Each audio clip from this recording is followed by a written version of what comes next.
The last photograph part 2। तस्वीर का शराब जैकलीन के गायब होने के बाद भूतिया घर की कहानियां और ज्यादा डरावनी हो गईं।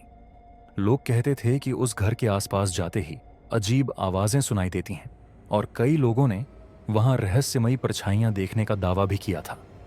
इसके बावजूद एक खोजी टीम ने उस घर की गहराई से जांच करने का फैसला किया। यह टीम 4 लोगों की थी। जॉन टेक्नोलॉजी एक्सपर्ट, एम्मा इतिहासकार, एलेक्स कैमरामैन और क्लारा एक मनोवैज्ञानिक जो असामान्य घटनाओं का विश्लेषण करती थी।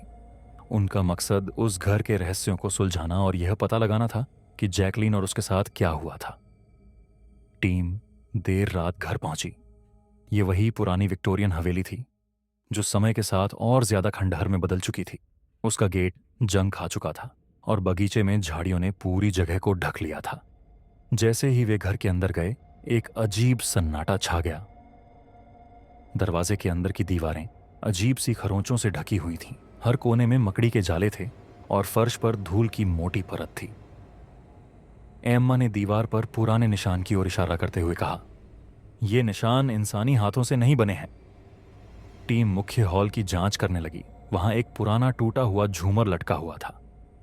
उसकी मध्यम रोशनी पूरी जगह को और डरावना बना रही थी।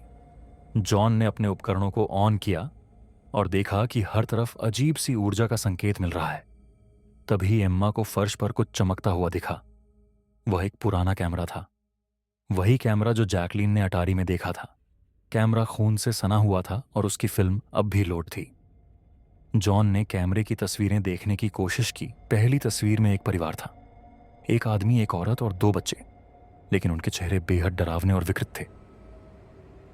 हर तस्वीर में एक लंबा धुंधला आदमी पीछे खड़ा था। जैसे ही जॉन ने आखिरी तस्वीर देखी, वह सन्न रह गया। तस्वीर में टीम के 4 सदस्य थे, बिल्कुल वैसे जैसे वे अभी खड़े थे। उनके पीछे वही धुंधली आकृति थी। क्लारा ने तुरंत महसूस किया कि घर उन्हें चेतावनी दे रहा था। उसने बाकी टीम से कहा, "हमें इस जगह से फौरन बाहर निकलना चाहिए।"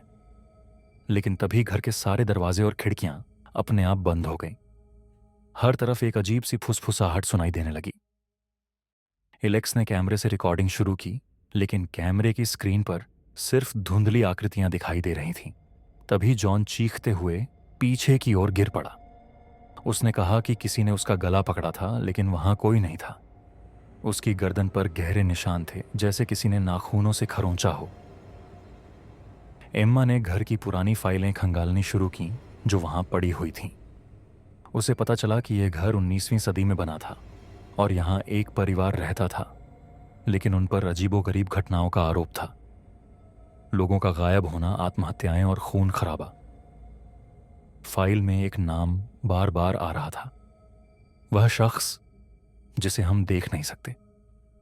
एम्मा ने महसूस किया कि यह वही धुंधला आदमी है जो हर तस्वीर में नजर आता है। तभी क्लारा ने अजीब सी फुसफुसाहट सुनी। वह आवाजें घर की सीढ़ियों से आ रही थी। जैसे ही उसने मुड़कर देखा, वहां वही लंबा आदमी खड़ा था। उसकी आकृति अस्पष्ट थी, लेकिन उसकी उपस्थिति इतनी भारी थी कि क्लारा को सांस लेना मुश्किल हो गया। आकृति धीरे धीरे उनकी ओर बढ़ने लगी। उसकी चाल रुक रुक कर हो रही थी, जैसे वह किसी और आयाम से आ रहा हो। उसने अपनी लंबी विकृत उंगलियां जॉन की ओर बढ़ाईं। एलेक्स ने उस आदमी की तस्वीर लेने की कोशिश की, लेकिन कैमरा अचानक गर्म हो गया और उसके हाथ से छूटकर गिर पड़ा। जैसे ही कैमरा जमीन पर गिरा, एक भयानक चीख पूरे घर में गूंज उठी। दीवारों से खून टपकने लगा और फर्श पर मृत चेहरों की छवियां उभर आईं। क्लारा ने कहा, "यह कैमरा इस सब का कारण है, इसे नष्ट करना होगा।" टीम ने घर से बाहर निकलने की कोशिश की, लेकिन हर बार वे उसी कमरे में लौट आते। घर जैसे एक भूल भुलैया बन गया था। तभी एम्मा गायब हो गई। उसकी चीखें दूर से आती हुई सुनाई दी। जब बाकी तीनों उसे ढूंढने निकले तो उन्हें एक दीवार पर उसका खून से लिखा संदेश मिला, "मैं अब उनकी हूं।" आखिरी सीन में क्लारा अकेली बची थी। उसने घर से बाहर निकलने के लिए हर कोशिश की, लेकिन हर दरवाजा बंद था। तभी घर की छत से एक झूमर टूटकर गिरा और क्लारा वहीं फंस गई। आखिरी तस्वीर में क्लारा का चेहरा था, डर और दर्द से भरा हुआ। वह अब हमेशा के लिए उसी तस्वीर का हिस्सा बन चुकी थी। सप्ताहों बाद एक और टीम उस घर को साफ करने पहुंची। उन्होंने वहां वही पुराना कैमरा पाया उत्सुकतावश उन्होंने उसकी तस्वीरें देखनी शुरू कीं। आखिरी तस्वीर में उनकी अपनी झलक थी, उनके पीछे वही लंबी धुंधली आकृति